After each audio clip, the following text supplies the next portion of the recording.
මේ තියෙන්නේ මං හදාගත්ත නිල් කර්රොඩු පානය. ශරීරයේ බර අඩු කරගන්න. කොණ්ඩේ වැවෙන්න. රුධිරයේ සීනි මට්ටම පාලනය කර ගැනීමට. ඉතින් අපි බලමු මේ ගුණවත් පානය වන නිල් කර්රොඩු පානය හදාගන්නේ කොහොමද කියලා. ඉතින් මුලින්ම අපි මේ නිල් කර්රොඩු මල් ටික භාජනයකට කඩා ගන්න ඕනේ. ඉතින් මේ නිල් කර්රොඩු මල් වලට ඉංග්‍රීසියෙන් blue butterfly pea කියලා කියනවා. ඒ වගේම මේකේ සුදු පාට මල් වර්ගිකුත් තියෙනවා. ඒක හැබැයි ලංකාවේ අඩුවෙන් තමයි තියෙන්නේ. ඉතින් අපි මේ විදිහට භාජනයකට කඩා ගන්නවා නිල් කර්රොඩු මල් ටික.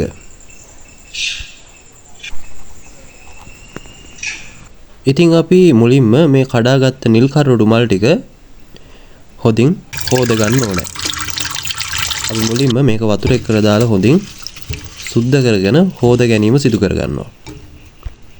ඉතින් මේ අපි හොදගත්ත නිල් කර්රොඩු මල් ටික විනාඩි 20ක් විතර අවුවේ වේලෙන්න තියෙනවා.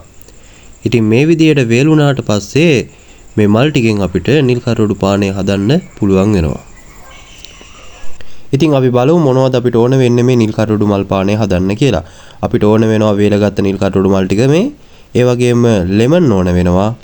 ඒ වගේම වීදුරුවක් ඕන වෙනවා අපිට. ඒ වගේම උණු වතුර ඕන වෙනවා. සහ සීනි.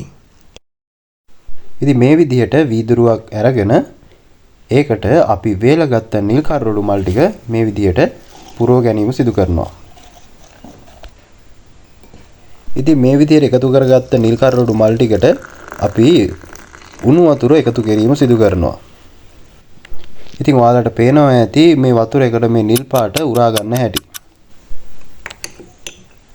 ඉතින් අපි මේක විනාඩි 20ක් මේ විදිහට තියලා මේකේ තියෙන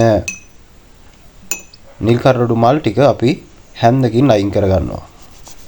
ඊට පස්සේ අපි මේකට ලෙමන් එකතු කර ගැනීම සිදු කර ගන්නවා.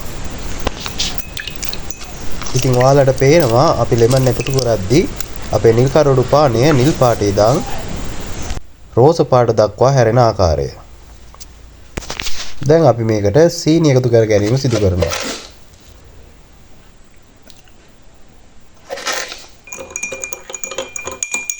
ඉතින් මේ විදිහට සීනි දාලා අපි හොඳට කලවම් කර ගන්නවා. ඉතින් මේ තියෙන්නේ මම හදාගත්ත නිල් කර්රොඩු පානය. ඉතින් මේ නිල් කර්රොඩු පානය ඉතාමත් පෝෂ්‍යදායී ඒ වගේම ශරීරයට ඉතාමත් ගුණදායී පානයක් වෙනවා.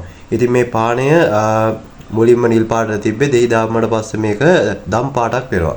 ඉතින් මේ නිල් කර්රොඩු මල් පානය පානය කිරීම මගින් අපේ ශරීරයේ බර අඩු කරගන්න ඉතාමත් වැදගත් වෙනවා. ඒ වගේම කොණ්ඩේ වැවීම සඳහා පැහැපත් වීම සඳහා ඊට පස්සේ ගත්තොත් එහෙම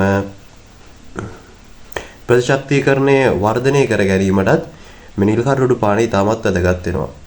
ඒ වගේම මතක ශක්තිය වැඩි කරගන්න කුඩා ළමයින්ට එහෙම ඉතාමත් වැදගත් පානයක් වෙනවා. ඉතින් මේ නිල් කර්රොඩු පානය දැන් මම හදාගත්තා.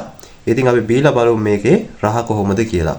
ඉතින් ඔයාලත් මේ ගුණදායී නිල් කර්රොඩු මල් පානය හදලා බීලා බලන්න කොහොමද රස කියලා. මම හදන හැටි වීඩියෝ එකේ මුලින් දැම්මා. ඉතින් ඒ විදිහට හදලා බීලා බලන්න. මේක ඉතාමත් ගුණදායී පානයක්.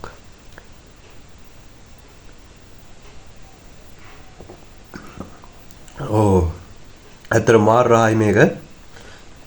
ඔයාලත් හදලා බීලා බලන්න. මාරම රහයි. බීලා බලන්න පුළුවන් කූල් කරලත්. ඉතින් මේක රයිස් කැට්ටියක් දාලා බීවොත් ඊටත් වඩා රහ තියෙයි. ඒ වගේම මට කියන්නම දුණා.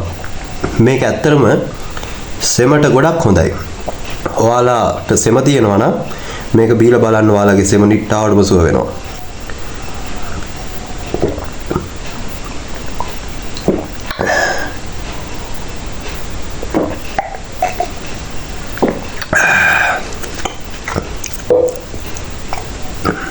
ඇත්තටම මාර රහයි. ඔයාලත් බීලා බලන්න.